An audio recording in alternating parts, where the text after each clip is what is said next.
You're listening to the Foxx Den Sports Podcast. Now, here are your hosts, Todd and his three sons, Kellen, Garrett, and Gannon.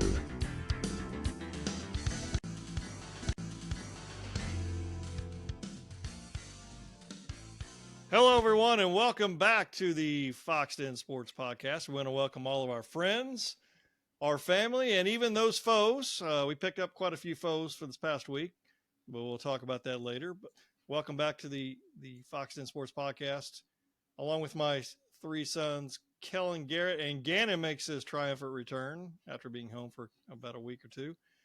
I'm Todd Foxx, and yes, we are the Foxx Den Sports Podcast. We got a lot of kind of news to talk about. We want to talk first about, Dylan Gabriel for sure said a few days ago that he is going to Oregon to play for the Oregon Ducks and take over for Bo Nix. I don't know what everybody else feels about it. I think it's a good move for him personally. I think it's a good move for Oregon, but I don't know what your all's thoughts are on that. I mean, obviously I hate to see him go, but good for him. Well, but anything but USC. For some reason, that's where he got linked to, and I guess it makes sense as a quarterback, but I think he felt too happy with the way he's leaving Oklahoma and the reputation he's built around here, that if he went there, it's just gone.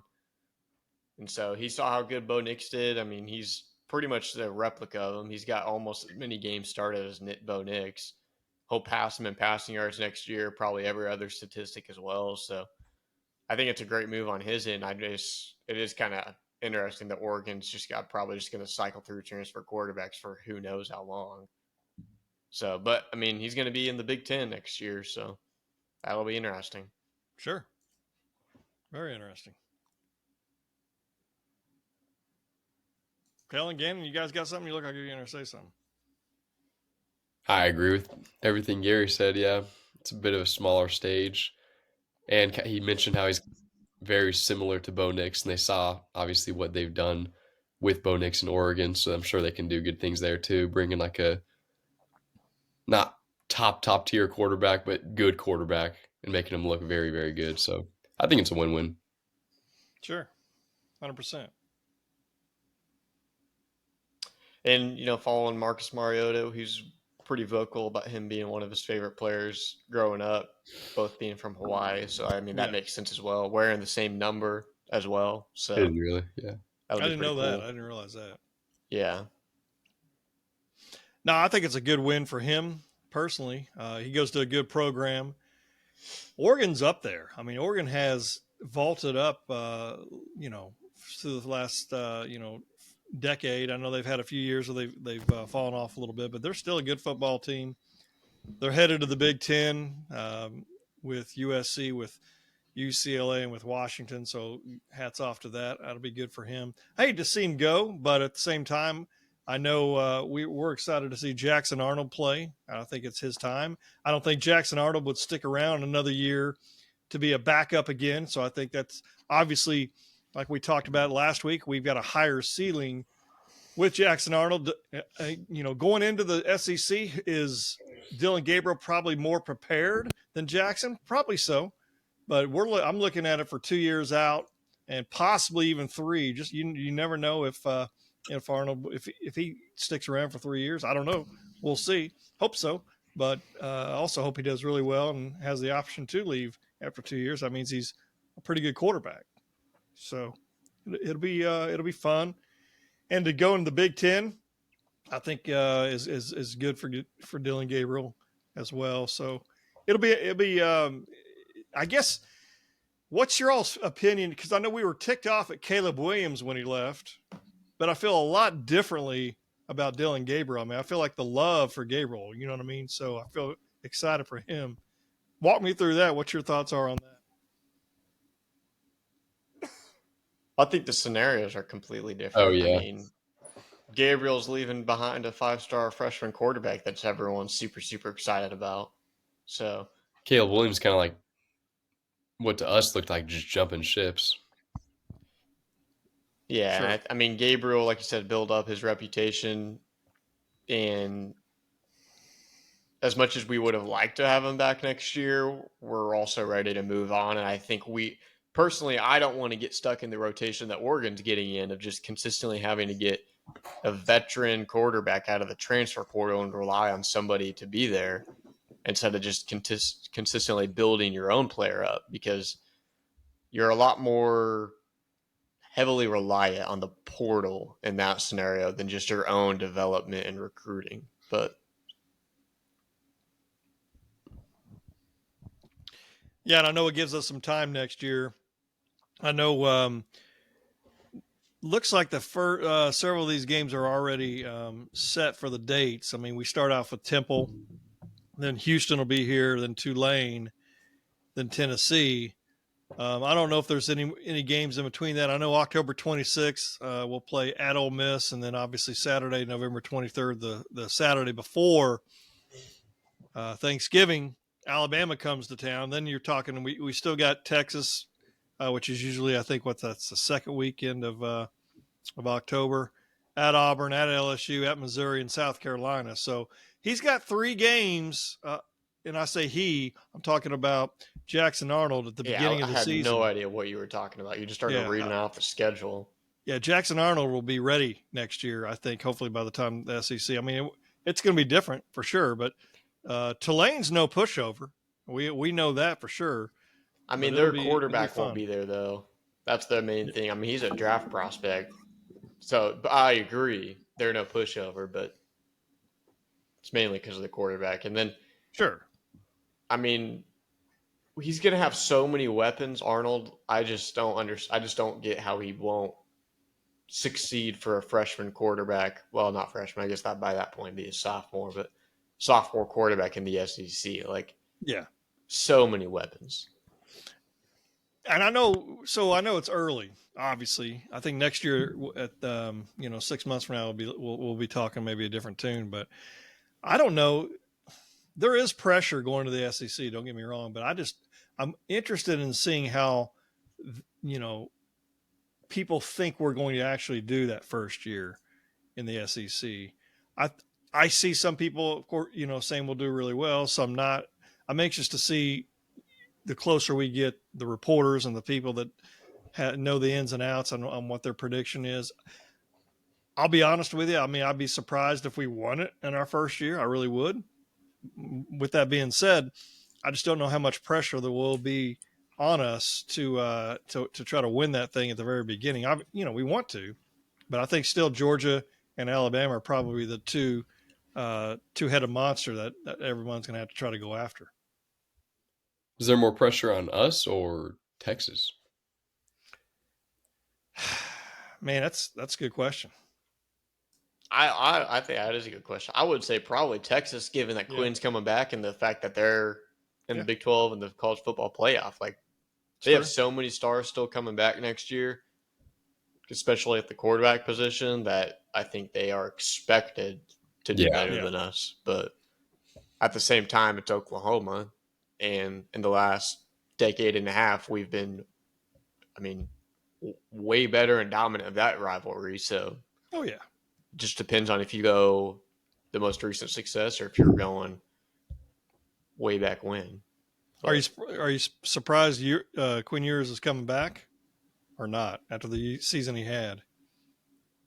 Yeah, I mean, even though it wasn't as statistically successful, mainly because he missed several games, like he still was going to be a late first, early second draft pick. So, I mean, maybe he's just banking on himself playing really, really well in the SEC and skyrocketing up there, but I have no idea. Well, I know we got some, I guess, fantastic news today, but it really wasn't news. But Danny Stutsman is coming back, but he never announced he was coming or going.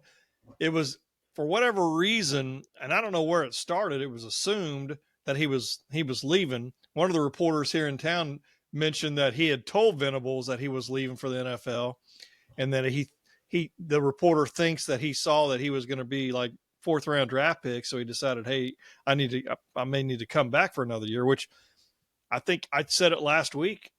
I didn't think he needed to leave for selfish reasons, but also I just don't think he's ready for the NFL right now. After another year, I think he gets more starts and more playing time and plays against some really good SEC teams. Then yeah, I think he's definitely going to most likely be ready, especially if he continues to improve like he has over the last several years.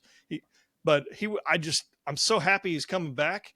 And he had a really neat video out there that he said he'll be back. So, and I know OU fans are very excited as well.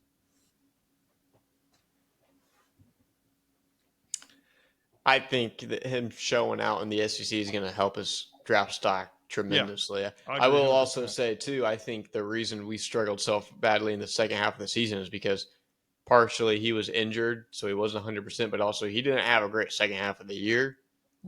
And so that just tore us up on the rushing time game because every team seemed like they were just running right through us. So having him though back, I think we're gonna have one of the best linebacker cores in the country because him alone is going to be I'm top 5. I would say maybe even top 3. I just am not super knowledgeable about the other linebackers in the country, but Kanik with another year under his belt, and then obviously, I mean, you could easily see Kip Lewis taking that spot next year. So you got McCullough, who's not technically linebacker, but yeah, and then you got what do you call Carter it? Cheetah? Lewis.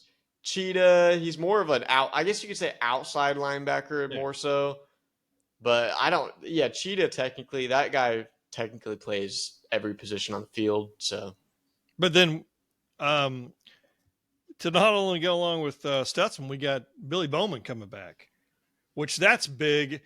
That's big as well. Here's my question. Does that, with Peyton Bowen, does that hurt him at all?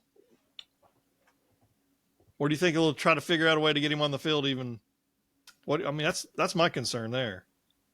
I mean, it's going to help him tremendously. They'll both be starters. They're not the exact same position. I mean, they can be. That's just because they're insane athletes. But you'll likely be having them two back there because you'll have Reggie Pearson leaving. You already got Key Lawrence leaving. Yeah. And so that leaves 2 open spots up top high. And so him and Bowen are going to both be back there probably majority of the game. And it's going to be a pretty fun duo to watch because their instincts are really well and they're, again, just insane athletes. Well, so far we've got 2 incoming transfers, one from San Diego State. I don't know how you pronounce it. Dejon Malone. I don't know if that's how you pronounce it. As a cornerback, I believe he's like 6'2". So I'm looking forward to him. 200. Yeah, and then Spencer Brown, offensive tackle from Michigan State's coming. So we obviously need to we need to shore up that offensive line for sure. I'm anxious to see some more that might hopefully be coming. I saw a few days ago on social media that the kicker for Hawaii, Matthew Shipley, was going to be coming, but I haven't seen anything official. Have you heard anything about that at all? I haven't, not at all. There's nothing official out there. Yeah, but even if he does, you're going to probably have to research it yourself because, to kicker, as excited as we are to get a new one, that's not like big news or anything. And also the stats I saw, he hasn't kicked a lot in college anyway. So it's, and he's playing at Hawaii. So SEC's a different story, man. I agree 100%. I looked at his stats and I was like, I was all excited, but then I'm like, well, I don't know. He wasn't really great from 40 to 49, which you've got to be money all the way on all that. So, but I was a little disappointed, to be honest with you, when I saw the stats. So I'm sure it'll definitely all work out in the end for sure. But I can't wait. I'm already looking forward to next season. I know there's 12 OU Sooners that are in the transfer portal. I don't want to go over every single one of them because I would, for sake of time. But I know, were you surprised at all about Tyree Walker at all going? Tawi. Yeah, were you excited? Not excited, but surprised.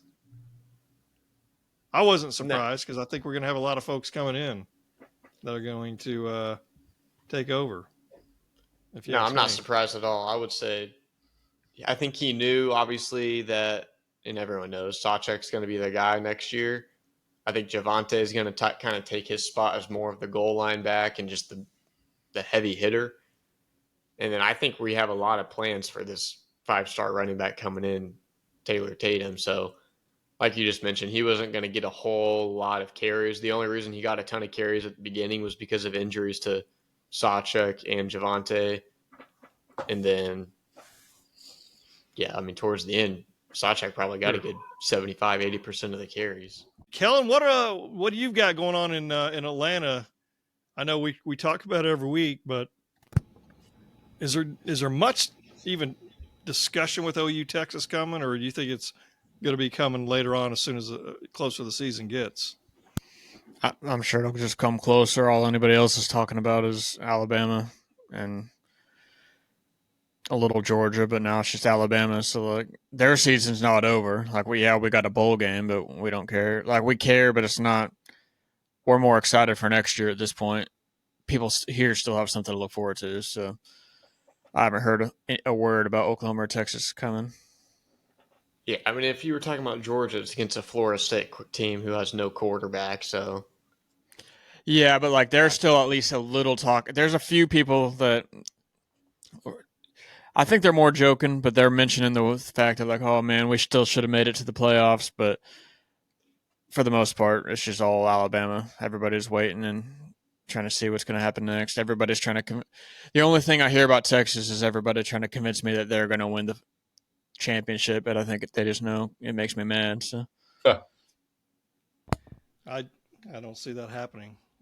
I mean, Alabama's going to beat Michigan, and Texas is going to beat Washington. So Texas will beat Alabama once. Who says they can again? But I think Alabama will beat them this time. Yeah, Alabama has a pretty good shot at beating Michigan, I should say.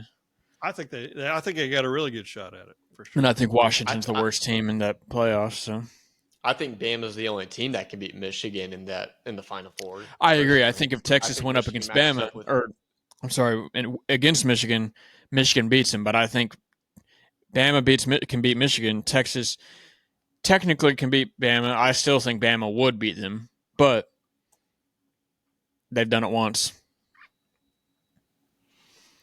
Did you see where Key Lawrence was going? He's going to Ole Miss. I don't know if you saw that or not. No. But he's going to Ole Miss. Didn't he come from Tennessee to us? No. He did not? Who am I thinking of that came from Tennessee? And we had Eric Gray and Wanya Morris. It says he enrolled in 2020 at USC. Then he came to us through the transfer portal.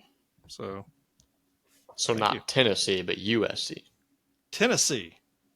You just said USC. You said USC. No, I did you said USC. Tennessee. You did say USC. Well, I meant Tennessee. That's my bad. So I thought I said Tennessee. We'll go back and we'll look and we'll see who was right. But I think I don't think so. I'll There's put not really a whole lot on it right now. Yeah. You know, it's easy to sit there and say after the fact and say, oh, well, you know, these 12 guys are going in the transfer portal and it's not that big of a loss. I don't want to be like that because I don't know the answer to that. I know these guys are wanting to play. You know, whether or not it's Reggie Grimes, Nate Anderson, DJ Graham, Marcus Major, although there's several different players that are entering the transfer portal. They obviously have a shot to come back if need be, if they want to. But you just don't know 100%. I just hope, and you know we're going to get some talent. You know we're going to get some talent from some other schools. My only question is, I would think we would already have had some of these guys. So it makes you kind of, I mean, I don't know about concerned is the right word, but I would expect some of these guys already come. I know there's a defensive back from Clemson that's going to several different places. I know he's looking here and in Texas. Yeah, but the players you want, though, in the portal are not quick deciders. That's the thing. The guys who are quick deciders typically don't have a whole lot of other options, and so they'll just not necessarily jump on the first one they get, but like you mentioned, the Clemson guy, that guy's hot commodity. The defensive tackle from A&M, like you still see Gabriel's one of the only quarterbacks that's committed. So, I mean, I think personally, I think the quarterbacks are probably more inclined to get there quicker than later. That way the team can kind of set themselves up, if that makes any sense. But because I think he's probably the best quarterback out there for sure. So we'll see. I know we're pretty excited about it all. I know, like I said, Bowman coming back is pretty huge as well. and I'm really looking forward to some football. Let's go back to last week. We had a nice podcast that we did, and we got some comments, several comments from some folks out. I'm assuming out in Arizona, obviously fans of Arizona. Which, hey, good for you guys. Garrett, you got some of those comments you want to go over and cover, and we can answer them. I'm just going to kind of read one off and have one of you guys answer it, because I don't think it'll take a while if we all answer every single one, and we're not going to answer 100%. every single one, but. Sure. We got one here from Ghost6646. Pa, you're going to take this one. OU will do the following. They will hang 100 by halftime, get bored, fall asleep, and allow Arizona to stick around at the half at the end of the third and fourth, and then win by 3. I wanted to see this live, but didn't want to go watch OU against a weak Pac-12 team. Well, I mean, if I were saying currently right now, I think if OU wins, it will be by 3. I don't think it'll be. I mean, that's just my opinion. I don't think we're going to hang 100. I don't think we're going to score 50 points at halftime. I would be great back in the old Barry Switzer days, but I think the winning by 3 part, maybe. I think it's going to be a lot closer of a game. I think with not having Gabriel in, it kind of makes you wonder, hey, what's going to happen? But it's also exciting at the same time. Don't get me wrong. I want to win the game, but I also want to see some good, Jackson Arnold football being played. I do know Arizona's ranked 18th in offense and number 37 in defense, where we're ranked 5th in offense, but 81st in defense. So that's where it's going to come down to, is how well the Sooners can stop. I think the defensive side of the ball can stop Arizona. That's what it's all. That's, in my opinion, that's where it's all going to be. The whole game is going to be decided by. I think Arizona's got. I don't. And the thing is, some of the guys put in there, like some of the the players, which I don't know, their quarterback. I don't even know how you pronounce that last name. Do you know Fifita? Fifita, 2,500 yards passing, 80.9% QBR, 23 touchdowns. I got a running back by the name of Jonah Coleman, 851, and then receiver that had 1,200 yards. But it shows passing yards. They were 304 per game, 12th. Rushing yards, 148.9, ranked 80th. And that's kind of what stinks, is that the fact that we seem to give up some big plays on defense. And hopefully we'll still win. And the closer it gets is when I'll make my official prediction. But if I were talking right now, I think Venables is going to have this team fired up. I think they're going to be ready to play. And I think we're going to win by 3. But it's not going to be easy, but we'll see. Moving on to the next one. Again, you'll go ahead and tackle this one. It's from Nicholas Berra. Can't wait for this game. When you guys lose, you'll all... Some of these people don't know how to write the question, so I'm trying to read it, but can't wait for this game. When you guys lose, all you'll have to say is that Arizona should have won or shouldn't have won because your quarterback dipped. So essentially, the guy's saying that when we win or if we lose, it's going to be because our quarterback left. Like I said, some of these they're kind of hard to read because the way they word it makes 0 sense. Yeah, it sounds more like that's a the schooling statement. in Arizona. I have no idea. We see that every year, though. Every team that loses always just blames it on the people that aren't playing. But I think it won't matter once we take the victory against them in a couple weeks. But I really don't understand what I'm supposed to go off of because it's kind of just a statement. Well, no. What do you have to say that whenever what are you going to say if we lose? I don't think if we lose that we're just going to only talk about if we had Dylan Gabriel, I think we're all pretty excited for Jackson Arnold, and I don't think we're expecting him to take us to the next level this game. But I think if we lose, unless it's just blatantly obvious that everybody has to admit it, I don't think we're just going to blame the quarterback. But going off of that, I don't think we'll lose anyways. But I don't think we're just going to be. I don't know what you're going to say, Dad, but I don't think we're going to just kind of fold and be like, oh, just the quarterback. I think we have a little more. I think if we lose, it's going to be because our defense couldn't stop them. Yeah. That's kind of the way I look at it. Yeah. Very interesting. Very interesting. I mean, it'd be easy to blame the quarterback, but I don't think we're just Well, gonna. yeah, but at the same time, we're missing 3 of our offensive linemen starting, so that's going to hurt, in my opinion, more than the More quarterback. than yeah, So exactly. unless For these sure. guys step up like crazy, which would be amazing, but Huge. Callum, this one's pretty simple. Now what, Sooner Nation? Who's going to throw the rock? Probably the greatest quarterback in the history of college football. Jackson Arnold, 5-star recruit. You know, in a few years, it's going to be Joe Burrow, who? Jackson Arnold, back-to-back Heisman trophies. Jackson Arnold's about to be.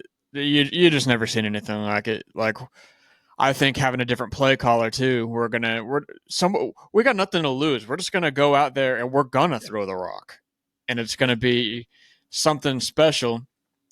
We're gonna enter next year, and Alabama's gonna be the underdog when they play us. Texas underdog, LSU underdog, Mizzou underdog, Auburn underdog, Tennessee underdog. I'm not scared. I'm not scared, but I'm not. I wish I was more. I was optimistic. Like him. Anyways, yeah. I've just never heard of Arizona until now. I didn't know they had a college football team. One of the best athletes to ever come out of Arizona sports came from Oklahoma. So, there's that. Who's that? Oh, Kyler Murray. Oh, yeah. I mean, Wait, he's Kyler probably came- second only to Lawrence Fitzgerald. Kyler came from Texas. Spencer Rattler. Okay, but he came from Oklahoma Sooners football. You're talking went about from the Oklahoma to Cardinals. Arizona. Okay, duh. Yeah, that was a dumb moment there. Where did Spencer Rattler play? Arizona? In high school. Yeah. Well, there you go. So, all right. This one was a specific call out to me. Somebody wrote me a little novel in the comment section, so I'm just gonna read some of it. First one says, "Last time we checked, Oklahoma defense is trash." Well, Kip Bennett, last I checked, Arizona was a basketball team and a basketball school, and not even a very good one at that. Your team doesn't have talent depth at every position that Arizona has. I would say arguably every position on the Oklahoma team besides the defensive line and the offensive line, which, yes, are arguably the two most important, have depth. Cowing and T-Mac are better than any receiver on the Sooners. I highly doubt that because I've never heard of him, and we got plenty of studs on the outside. So I'm guessing Nick Anderson's going to have at least one. I think Gibson's going to have one. I think Farouk's going to be fighting for one, and then I'm assuming Stoops is going to play, so that's an automatic one as well. Oh, he's playing. And then we have a better tight end. Yeah. You guys can have the tight end. We'll give you that because that's probably fair. Quarterback room loaded. Jackson, like Kellen just said, Jackson Arnold, 5-star, future best quarterback of all time. That's as loaded as you can get, honestly.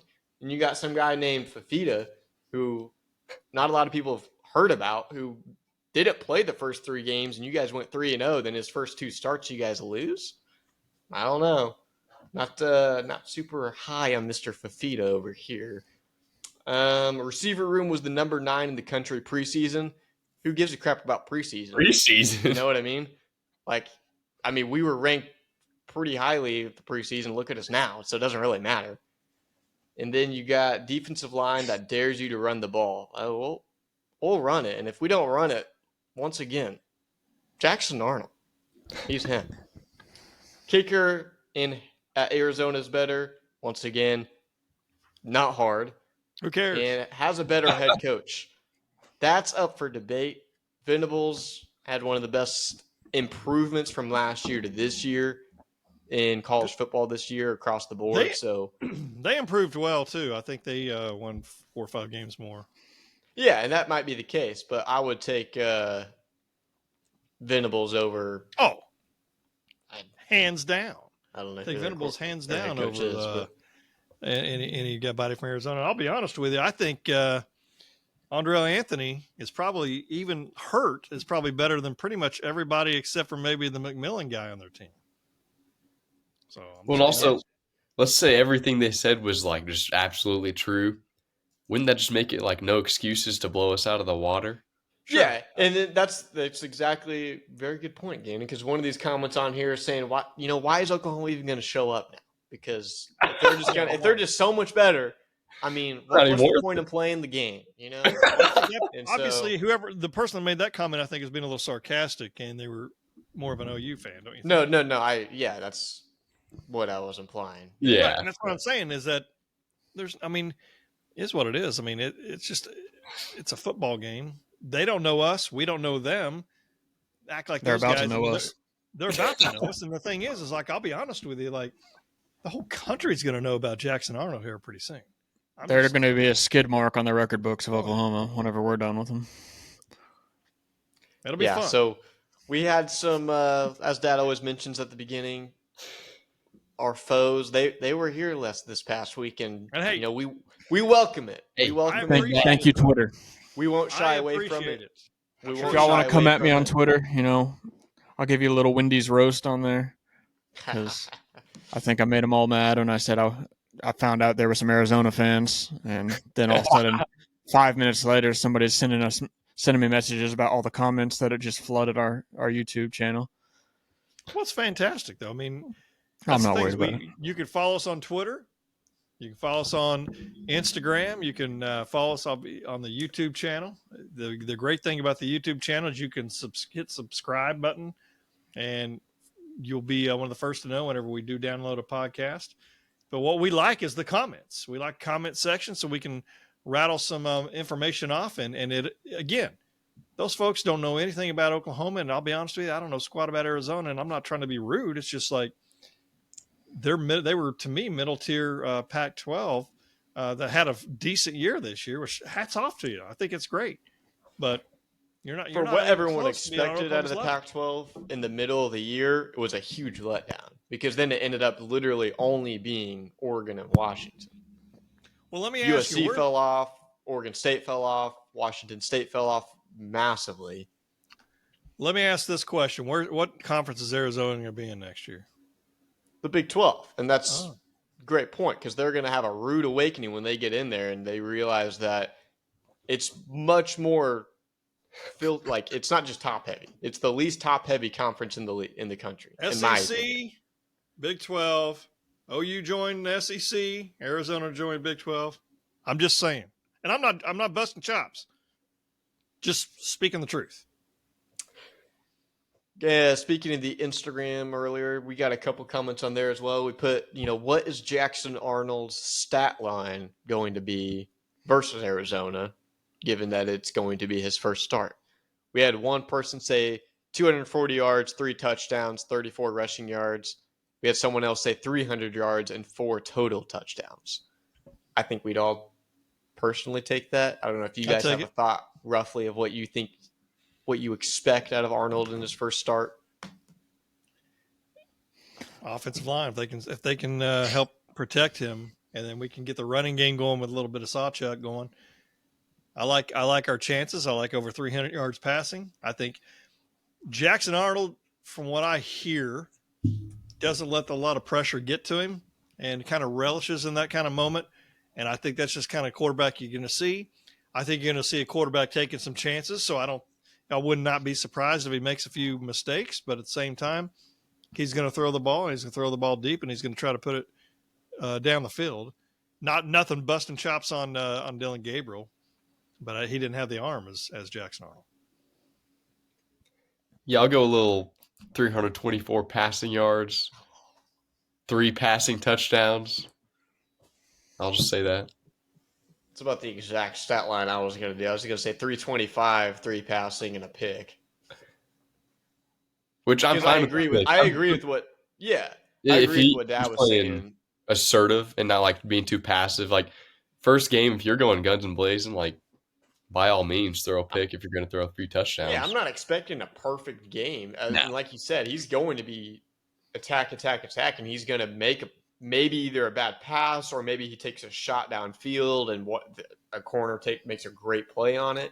I mean, sometimes that's fine by not throwing the ball, but the corner just plays the ball tremendously. But I'm going 277 in the air, 2 touchdown passes, 42 rushing yards with a rushing touchdown. I think Sawchuk's going to help him out, and then I think General Booty gets in about halfway through the fourth. Booty. A little bit of booty, huh? Interesting take right there. I think it's going to be, I don't know about General Booty actually, but I think it's going to be different because he has a month of knowing he's coming in here starting this game. He has a month to prepare, a month to mentally prepare. Like we said, that second half he played when Gabriel got hurt, he probably didn't expect to touch the ball the rest of the season because it was going to cost the red shirt. So not that, I mean, he did fine, but just wasn't fully prepared. This one, he knows he's coming. He's known for a month. I think it's going to be completely different. We're going to have somebody, I don't know who's calling plays, but it's just going to be a good game. He's just going to get out there and just throw that thing. And I think we're going to see some exciting plays for sure. 100%. Keep in mind too, that he's had a month to get comfortable with the receivers and stuff. Most of the receivers that are going to be on the field, he's going to have pretty good chemistry with, because Nick Anderson didn't play a whole lot at the beginning of the year, mainly because of injury and stuff. So he was running with Arnold's squad in practice and stuff. Same with Gibson. Gibson kind of splits a little bit. Only ones you won't see as much chemistry is probably Farouk and Stoops, maybe. But hey, Stoops got chemistry of everybody. Well, that's what I was going to say. Stoops is so experienced. Love that kid. I think anyone would fit with him. And then Farouk, he's just a good playmaker, and you can always expect him to be in the right spot. It's just more of getting him the ball, and that's one thing I want to try and do is get Farouk more involved, because when he's having a game, our offense is running. Because he had a game against Texas whenever, and especially that final drive. But anyways, no, I think he's going to be perfectly fine with the offensive unit going into it. 100%. I can't wait for that game. It'll be here before you know it. I mean, it's amazing that 2 weeks from today is Christmas. So we'll have one more podcast coming up next week. And then probably, obviously, after Christmas, maybe right before the bowl game, we get a little bit more, a little hype up. Well, like I said earlier, please look at our Twitter. Kellen, what's our Twitter handle? It'll be at the bottom of the screen, but bottom of the screen, okay. And then we got Instagram, and we got the YouTube channel, which is a great way to watch and listen as well. And make comments, ask questions. We'll answer as soon as possible.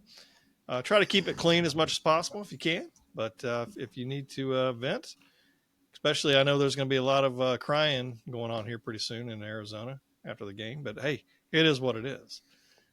I always want to remind everybody, though, that iron sharpens iron. Please stay safe. Be savage and not average. And remember to join the Skulk. Until next time, good. Bye, everybody. Upside down A for Arizona.